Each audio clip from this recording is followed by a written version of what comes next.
So hello everyone, Mayapur ব্লগের next part নিয়ে চলে এসেছি। দেখতে পাচ্ছ, এর আগের পার্টে তো তোমরা দেখিয়েছি যে আমি কিন্তু মন্দিরের ভেতর প্রবেশ করে গেছি, আর এটা হচ্ছে মন্দিরের ঠিক পেছন দিকটা।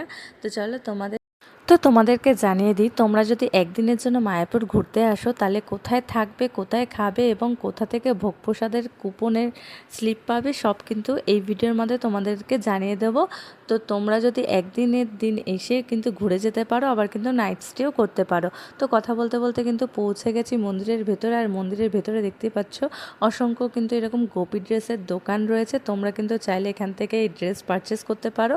অনেকেই কিন্তু এই ড্রেসগুলো পরে বেশ ভালো সুন্দর ফটো ভিডিও তোলে, বেশ ভালো লাগে দেখতে। আর ফাইনালি কথা বলতে বলতে কিন্তু পৌঁছে গেছি। দেখতে পাচ্ছ গদা ভবনের সামনে, হ্যাঁ এটাই গদা ভবন। তোমরা কিন্তু এখানে রাত্রেবেলা থাকার জন্য ঘর পেয়ে যাবে, বিভিন্ন রকমের রেঞ্জ রয়েছে, তোমরা চাইলে কিন্তু কথা বলে নেবে থাকার জন্য। আর এখান থেকেই কিন্তু তোমরা ভোগের কুপন পেয়ে যাবে। এখানের খাবার দাবার খুবই ভালো, তোমরা চাইলে কিন্তু এখান থেকেই খাবারটা খেতে পারো, ভোগ প্রসাদ।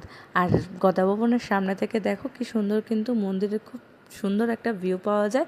তো তোমরা যদি এখানে স্টে করো, খুব সুন্দর কিন্তু একটা মন্দিরের ভিউ পাবে, আর দেখতে কিন্তু বেশ ভালো লাগে। তো দেখা হচ্ছে নেক্সট